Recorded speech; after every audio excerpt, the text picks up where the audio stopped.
ओम शांति। आज 15 जनवरी 2026 के बाबा के अनमोल मधुर महावाक्य सुनेंगे।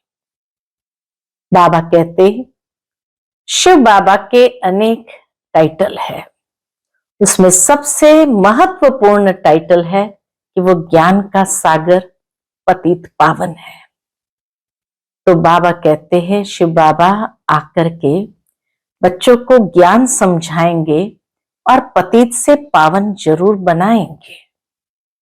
साथ ही साथ बाबा को कहा जाता है कि ज्ञान दाता और दिव्य चक्षु विधाता, वो आकर के बच्चों के ज्ञान का तीसरा नेत्र खोलते हैं, जिससे इस सृष्टि चक्र के ज्ञान के आदि मध्य अंत को सहजता से समझ सकते हैं।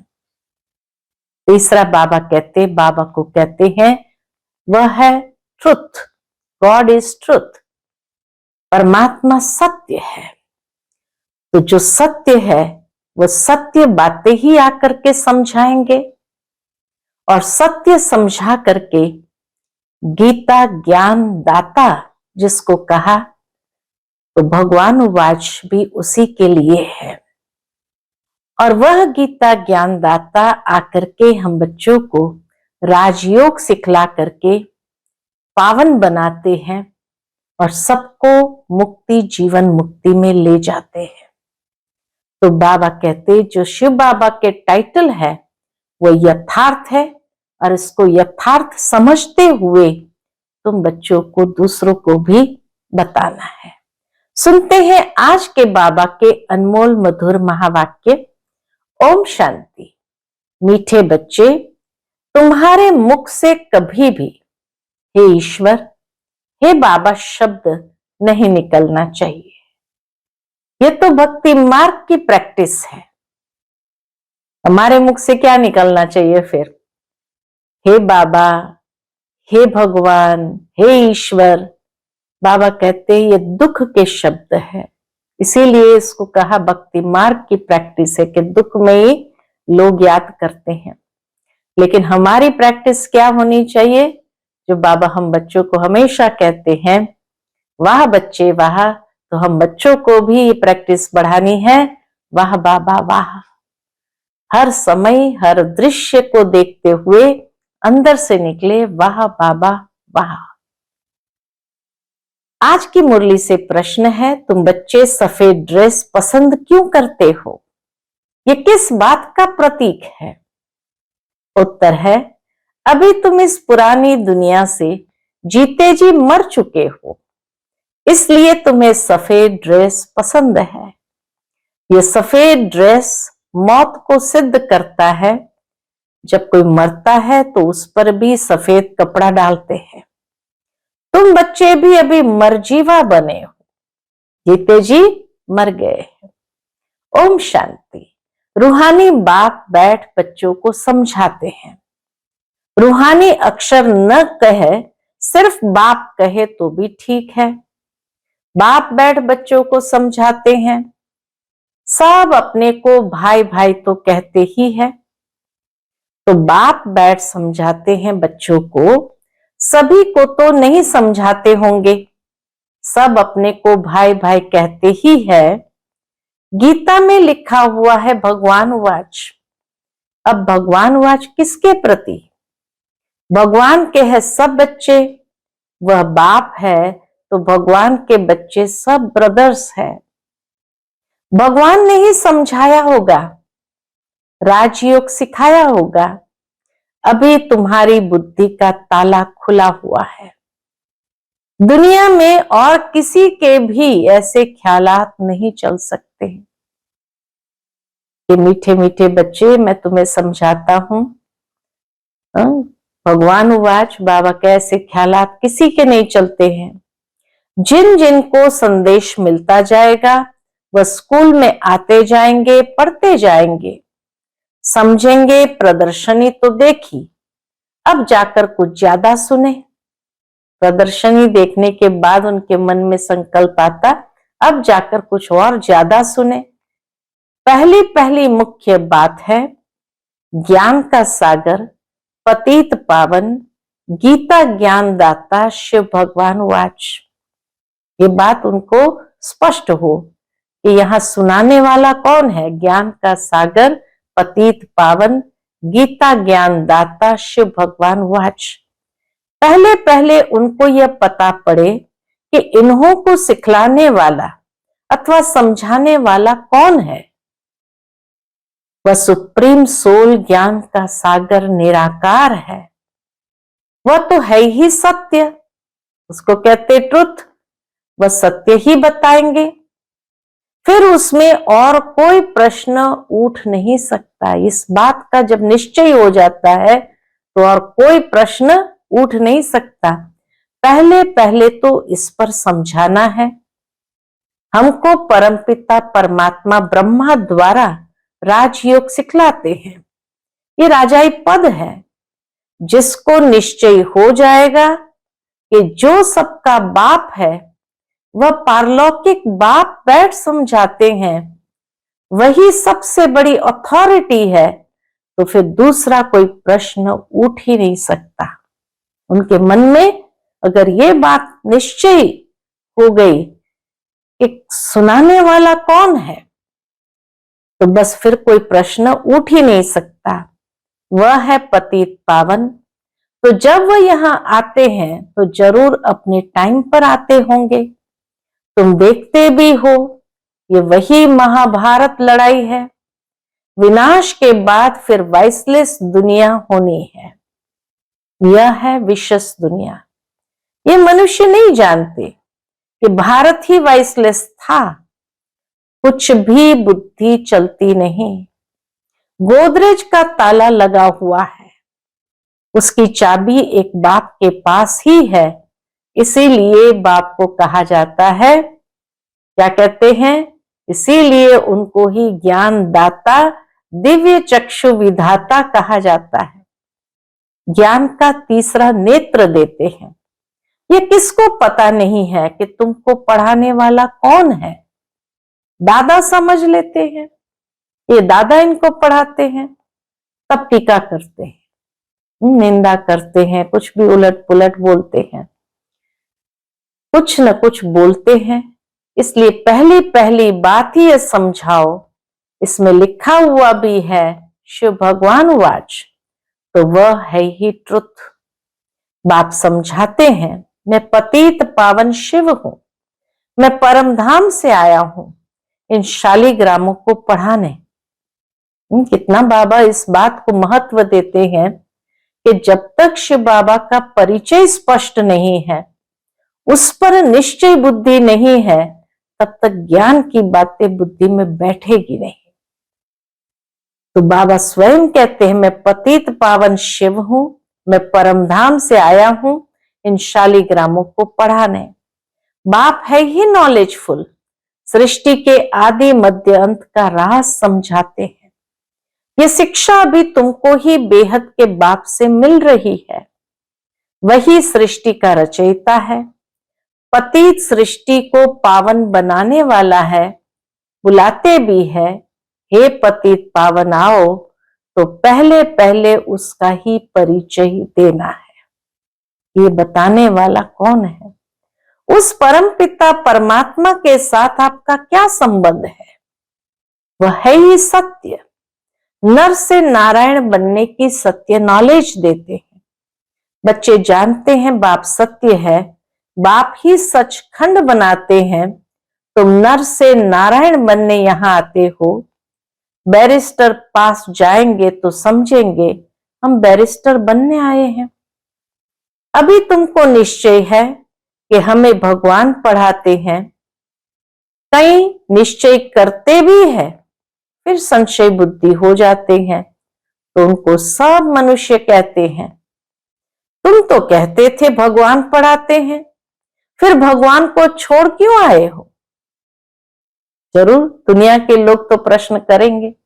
संशय आने से ही भागंती हो जाते हैं, कोई न कोई विकर्म करते हैं। भगवान वाच, काम महाशत्रु है, इन पर जीत पाने से ही तुम जगत जीत बनेंगे। जो पावन बनेंगे वही पावन दुनिया में चलेंगे। यहाँ है ही राजयोग की बात, तुम जाकर वहां राजाई करेंगे, बाकी जो भी आत्माएं हैं वह अपना हिसाब किताब चुकतो कर वापस अपने घर चली जाएंगी। ये कयामत का समय है। अब ये बुद्धि कहती है सतयुग की स्थापना जरूर होनी है। पावन दुनिया सतयुग को कहा जाता है, बाकी सब मुक्ति धाम में चले जाएंगे। उनको फिर अपना पार्ट रिपीट करना है। तुम भी अपना पुरुषार्थ करते रहते हो पावन बन और पावन दुनिया का मालिक बनने के लिए। मालिक तो सब अपने को समझेंगे ना, प्रजा भी मालिक है। अभी प्रजा भी कहती है ना हमारा भारत, बड़े ते बड़े मनुष्य सन्यासी आदि भी कहते हमारा भारत।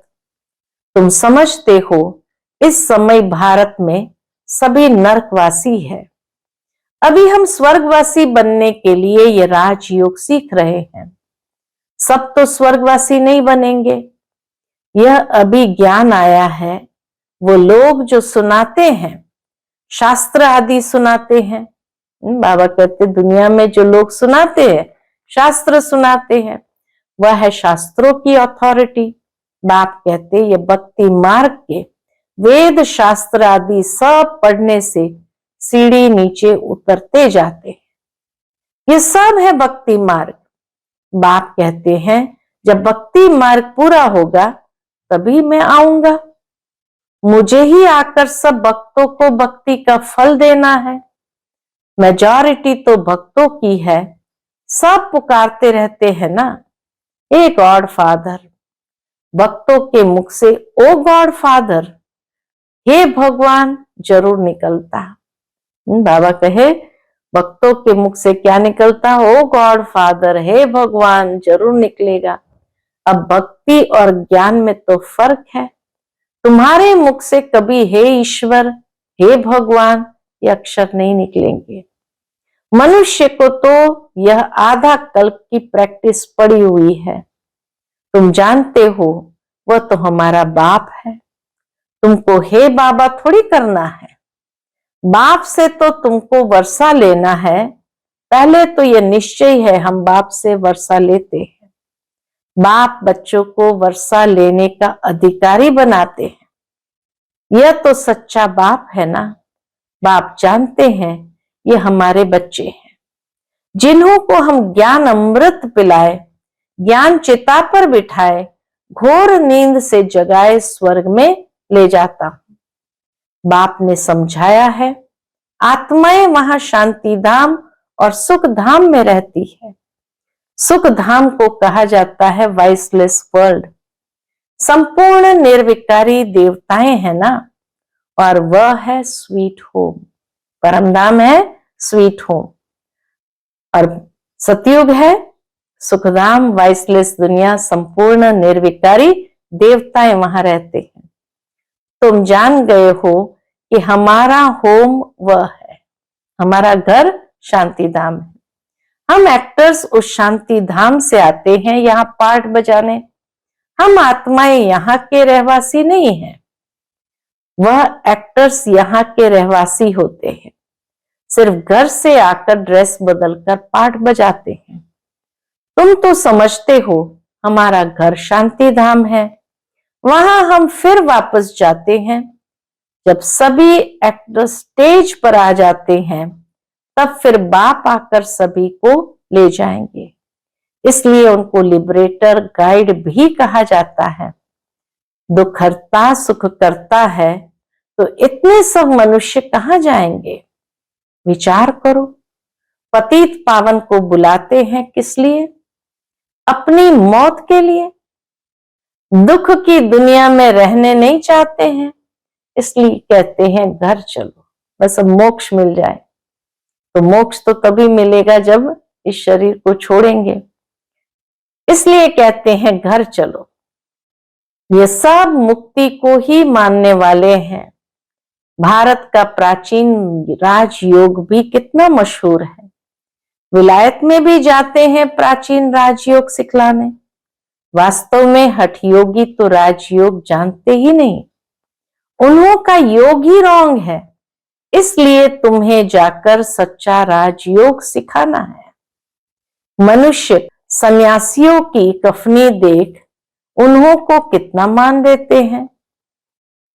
मनुष्य बाबा कहे सन्यासियों की कफनी देख उन्हों को कितना मान देते हैं। बौद्ध धर्म में भी सन्यासियों को कफनी पहनी हुई देख उनको मानते हैं। सन्यासी तो बाद में होते हैं। बौद्ध धर्म में भी शुरू में कोई सन्यासी नहीं होते हैं। जब पाप बढ़ता है तब सन्यास धर्म स्थापन होता है। शुरू में तो वह आत्माएं ऊपर से आती है, उनकी संख्या आती है। शुरू में सन्यास सिखलाकर क्या करेंगे, सन्यास होता है बाद में। यह भी यहां से कॉपी करते हैं। क्रिश्चियन में भी बहुत है जो सन्यासियों का मान रखते हैं। कफने की जो पहरवाइश है वह हठयोगियों की है। तुमको तो घर बार छोड़ना नहीं है, न कोई सफेद कपड़े का बंधन है, परंतु सफेद अच्छा है। बंधन नहीं है, लेकिन बाबा कहते सफेद अच्छा है। तुम भट्ठी में रहे हो तो ड्रेस भी ये हो गई है, क्योंकि शुरू में 4 दीवारियों के अंदर थे, भट्ठी में ही थे 14 साल, तो बाबा कहे उसी समय से ड्रेस सफेद हो गई। आजकल सफेद बहुत पसंद करते हैं। मनुष्य मरते तो भी सफेद चादर डालते हैं। तुम भी अभी मर्जीवा बने हो तो सफेद ड्रेस अच्छी है। तो पहले कोई को भी बाप का परिचय देना है। 2 बाप है, ये बातें समझने में टाइम लेते हैं। प्रदर्शनी में इतना समझा नहीं सकेंगे। सतयुग में होता है 1 बाप, इस समय तुमको 3 बाप है, क्योंकि भगवान आते हैं प्रजापिता ब्रह्मा के तन में। वह भी तो बाप है सबका, लौकिक बाप भी है। अच्छा, अब तीनों बाप से उच्च वर्षा किसका है? निराकार बाप वर्षा कैसे दे? वह फिर देते हैं ब्रह्मा द्वारा। इस चित्र पर तुम बहुत अच्छी रीति समझा सकते हो। शिव बाबा निराकार है और यह है Prajapita Brahma Adidev, great great grandfather. बाप कहते हैं मुझ शिव को तुम ग्रेट ग्रेट ग्रैंडफादर नहीं कहेंगे, मैं सभी का बाप हूं। यह है प्रजापिता ब्रह्मा। तुम हो गए सब भाई बहन। भल स्त्री पुरुष है, परंतु बुद्धि से जानते हैं हम भाई बहन है। बाप से वर्षा लेते हैं। भाई बहन आपस में क्रिमिनल असॉल्ट कर न सके। अगर दोनों की आपस में विकारी दृष्टि खींचती है तो फिर गिर पड़ते हैं, बाप को भूल जाते हैं। बाप कहते हैं तुम हमारा बच्चा बन, फिर मुंह काला करते हो। बेहद का बाप बच्चों को बैठ समझाते हैं, तुमको ये नशा चढ़ा हुआ है, जानते हो गृहस्थ व्यवहार में भी रहना है, लौकिक संबंधियों को भी मुंह देना है, तोड़ निभाना है। लौकिक बाप को तो तुम बाप कहेंगे ना, उनको तो तुम भाई नहीं कह सकते हो। बाबा कहे बाप को तो बाप ही कहेंगे, उनको भाई नहीं कह सकते हो। ऑर्डिनरी वे में बाप को बाप ही कहेंगे। बुद्धि में है ये हमारा लौकिक बाप है, ज्ञान तो है ना। ये ज्ञान बड़ा विचित्र है। आजकल करके नाम भी ले लेते हैं, परंतु कोई विजिटर आदि बाहर के आदमी के सामने भाई कह दो तो वह समझेंगे इनका माथा खराब हुआ है। इसीलिए बाबा कहे दुनिया की रीत रस्म के हिसाब से कभी चलना भी है, संबंधों में विशेष उसको तोड़ निभाते हुए चलना है। इसमें बड़ी युक्ति चाहिए। तुम्हारा गुप्त ज्ञान है, गुप्त संबंध है, इसमें बड़ा युक्ति से चलना है। लेकिन 1-2 को रिगार्ड देना अच्छा है, लौकिक से भी तोड़ निभाना है। बुद्धि चली जानी चाहिए ऊपर। हम बाबा से वर्षा ले रहे हैं, बाकी चाचे को चाचा, बाप को बाप कहना पड़ेगा। जो बीके नहीं बने हैं तो वह भाई बहन नहीं समझेंगे। जो ब्रह्मा कुमार कुमारियां बने हैं वही इन बातों को समझेंगे। बाहर वाले तो पहले सुनकर चमकेंगे। इसमें समझने की बड़ी अच्छी बुद्धि चाहिए। बाप तुम बच्चों की विशाल बुद्धि बनाते हैं। तुम पहले हद की बुद्धि में थे, अब बुद्धि चली जाती है बेहद में। हमारा वो बेहद का बाप है, ये सब हमारे भाई बहन हैं।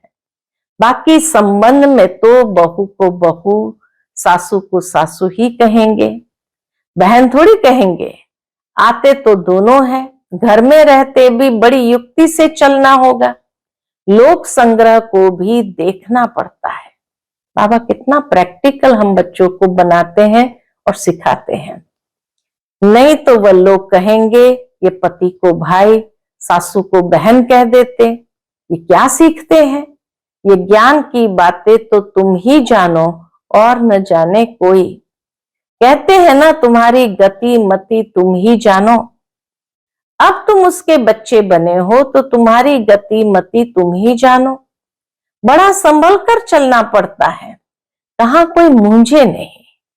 तो प्रदर्शनी में भी तुम बच्चों को पहले पहले ये समझाना है कि हमको पढ़ाने वाला कौन है। हमको पढ़ाने वाला भगवान है। अब बताओ ये कौन है? बाबा कहते हैं हमको पढ़ाने वाला भगवान है। अब बताओ वो कौन है? भगवान कौन है? निराकार शिव या श्री कृष्ण? शिव जयंती के बाद फिर आती है श्री कृष्ण जयंती, क्योंकि बाप राजयोग सिखलाते हैं। बच्चों की बुद्धि में आया है ना, जब तक शिव परमात्मा न आए शिव जयंती मना न सके। जब तक शिव आकर कृष्णपुरी स्थापन न करे तो श्री कृष्ण जयंती भी कैसे मनाई जाए? श्री कृष्ण का जन्म तो मनाते हैं परंतु समझते थोड़ी है। श्री कृष्ण प्रिंस था तो जरूर सतयुग में प्रिंस होगा ना। देवी देवताओं की राजधानी होगी। सिर्फ एक श्री कृष्ण को तो बादशाही नहीं मिली होगी, जरूर कृष्णपुरी होगी ना। कहते भी है कृष्णपुरी और यह है कंसपुरी। कलयुग को कहेंगे कंसपुरी। कंसपुरी खत्म हुई फिर कृष्णपुरी स्थापन हुई ना।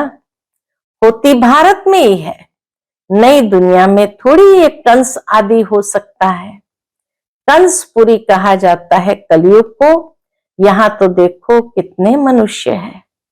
सतयुग में थोड़े होते हैं।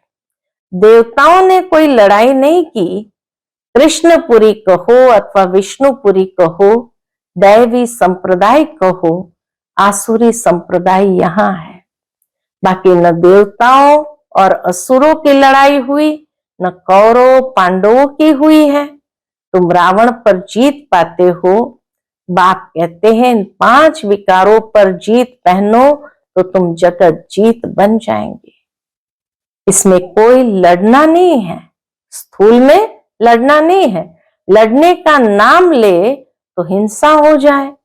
रावण पर जीत पानी है परंतु नॉन वायलेंस से। रावण पर जीत पानी है परंतु नॉन वायलेंस से। सिर्फ बाप को याद करने से हमारे विकर्म विनाश होते हैं। लड़ाई आदि की कोई बात नहीं।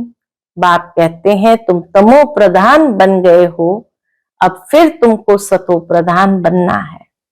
भारत का प्राचीन राजयोग मशहूर है। बाप कहते मेरे साथ बुद्धि का योग लगाओ तो तुम्हारे पाप भस्म होंगे।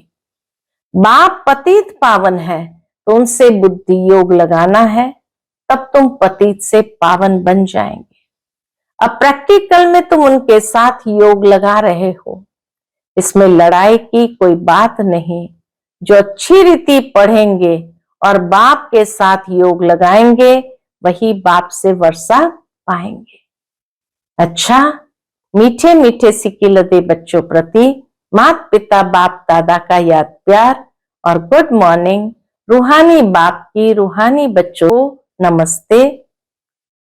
हम सभी रूहानी बच्चों की रूहानी माता पिता बाप दादा को याद प्यार, गुड मॉर्निंग और नमस्ते। नमस्ते। शुक्रिया बाबा, शुक्रिया। आज की मुरली से धारणा के लिए मुख्य सार है।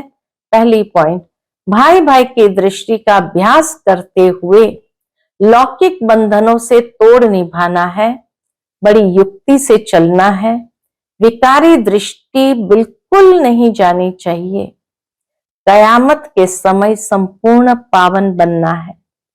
दूसरी पॉइंट, बाप से पूरा वर्षा लेने के लिए अच्छी रीति पढ़ाई करनी है और पतित पावन बाप से योग लगाकर पावन बनना है। आज का बाप दादा का मधुर वरदान हम बच्चों के प्रति है, अपनी संपूर्णता के आधार पर समय को समीप लाने वाले मास्टर रचयिता भव।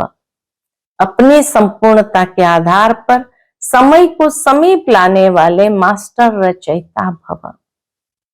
समय आपकी रचना है, आप मास्टर रचयिता हो। रचयिता रचना के आधार पर नहीं होते, रचयिता रचना को अधीन करते हैं। इसलिए यह कभी नहीं सोचो कि समय आप ही संपूर्ण बना देगा।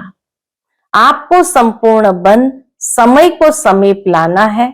वैसे कोई भी विघ्न आता है तो समय प्रमाण जाएगा जरूर। बाबा कहे कोई भी विघ्न आता है तो समय प्रमाण जाएगा जरूर, लेकिन समय से पहले परिवर्तन शक्ति द्वारा उसे परिवर्तन कर दो तो उसकी प्राप्ति आपको हो जाएगी। समय के आधार पर परिवर्तन किया तो उसकी प्राप्ति आपको नहीं होगी। आज का स्लोगन है, कर्म और योग का बैलेंस रखने वाले ही सच्चे कर्म योगी है। कर्म और योग का बैलेंस रखने वाले ही सच्चे कर्म योगी है। आज का व्यक्त इशारा है, इस अव्यक्ति मास में बंधन मुक्त रह जीवन मुक्त स्थिति का अनुभव करो। इसके अंतर्गत बाबा कहते, जब तक कर्मेंद्रियों का आधार है तो कर्म तो करना ही है, लेकिन कर्म बंधन नहीं, कर्म संबंध। जीवन मुक्त अवस्था अर्थात सफलता भी ज्यादा और कर्म का बोझ भी नहीं। जो मुक्त है वो सदा ही सफलता मूर्त है। जीवन मुक्त आत्मा सदा फलक से कहेगी कि विजय निश्चित है, सफलता जन्म सिद्ध अधिकार है। अच्छा, ओम शांति।